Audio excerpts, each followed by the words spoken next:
IT বাড়ির পক্ষ থেকে WordPress theme development Bangla video টিউটোরিয়ালের আজকের পর্বে আপনাদের সবাইকে স্বাগত জানাচ্ছি।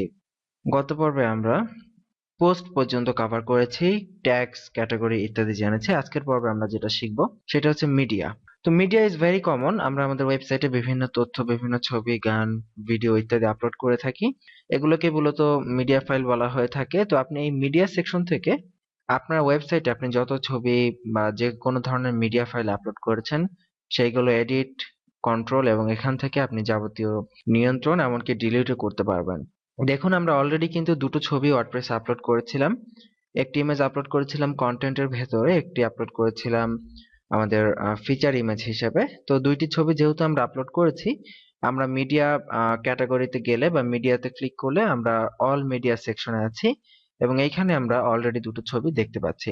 তো এখানে আমরা যদি কোনো ছবি আপলোড করতে চাই, জাস্ট আমরা অ্যাড নিউতে ক্লিক করব এবং এখানে সিলেক্ট ফাইল করে আমরা আমাদের যে কোনো ছবি আমরা এখানে জাস্ট সিলেক্ট করে আপলোড করে দিতে পারি। দেখুন, আমি একটি নতুন ছবি এখানে আপলোড করলাম এবং আপলোড করার সাথে সাথে আমাদের এখানে নতুন পিকচারটি এখানে চলে আসলো।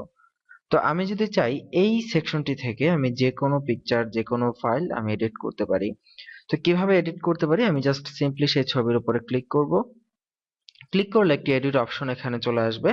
এখান থেকে আপনি ইউআরএল দিতে পারবেন, title, caption, alt text, description ইত্যাদি বিভিন্ন অপশন আপনি এখান থেকে আপনার প্রতিটি ফাইলের জন্য সেট করে দিতে পারবেন। অথবা আপনি যদি চান এখান থেকে আপনি কোনো পিকচারকে ডিলিট করে দিবেন, আপনি জাস্ট এখানে ডিলিট পার্মানেন্টলি বাটনটিতে ক্লিক করবেন, তাহলে আপনার ছবিটি এখান থেকে ডিলিট হয়ে যাবে। এখানে দেখুন আরেকটি অপশন রয়েছে, এডিট ইমেজ। এখানে ক্লিক করলে আমরা এখানে ইমেজগুলোকে আমরা বিভিন্নভাবে এডিটের অপশন পাবো। যেমন দেখুন, এখানে রোটেট করার অপশন রয়েছে।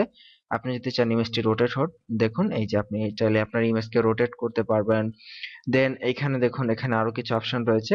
এটা অত্যন্ত চমৎকার একটি ফিচার। আপনি ইমেজকে ফ্লিপ করতে পারবেন। দেখুন, এটাতে ক্লিক করলে আমাদের ইমেজটা ফ্লিপ হয়ে গেল।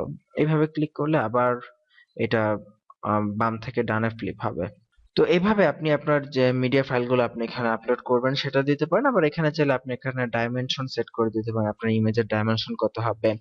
ইভেন এখানে আপনি ইমেজের অ্যাসপেক্ট রেশিওটাকে এখান থেকে সেট করে দিতে পারেন। যেমন আমরা যদি চাই যে 16:9 হবে অ্যাসপেক্ট রেশিও, তো আমরা যদি স্কেলে ক্লিক করে এখানে, ওকে, সরি, এখান থেকে আমরা 16:9টাকে সিলেক্ট করে দিলাম। জাস্ট সেভে ক্লিক করতেছি, তাহলে আমাদের যে ইমেজটার আমরা যে মডিফিকেশন গুলো করলাম এতক্ষণ, সেই মডিফাই গুলো এখান থেকে সেভ হবে। এখানে ক্যাপশন, আমরা ইমেজের ডিফল্ট ক্যাপশন দিতে পারি, অল্টার টেক্সট, ডেসক্রিপশন, এগুলো সবকিছু আপনারা দেখেছেন। তো এইভাবে just media file is not that important. আপনি এখানে জেনারেলি আমরা যারা ওয়ার্ডপ্রেস নিয়ে কাজ করি তারা সবাই যেটা করি যে মিডিয়া গুলো কখনো ওয়ার্ডপ্রেসে আপলোড করি না, খুব বেশি প্রয়োজন না হলে। আমরা মিডিয়াগুলোকে অন্য কোনো ফ্রি ব্লগিং বা ফ্রি কোনো সাইটে আপলোড করি যেখানে আমরা প্রচুর মিডিয়া আপলোড করতে পারি এবং সেখান থেকে আমরা লিঙ্কগুলো আমাদের ওয়েবসাইটে ব্যবহার করি। এতে করে আমাদের সার্ভারের প্রেসার অনেক কমে যায়। বা আপনারা চাইলে ব্যবহারের সুবিধার জন্য সরাসরি এইভাবে মিডিয়া ফাইল আপলোড করে আপনি এগুলো এখান থেকে মেনটেন করতে পারেন। একটু ঘাটাঘাটি করলেই আপনি এখানে আরো আহ নিজে নিজে সব বিষয়গুলো আপনি ক্লিয়ারলি বুঝতে পারবেন। তো এটা খুবই ইজি অ্যাকচুয়ালি। এই ছিল আজকের মিডিয়া পর্ব। আগামী পর্বে আমরা অন্যান্য বিষয়গুলো দেখবো। ভালো থাকবেন সবাই। আল্লাহ হাফিজ।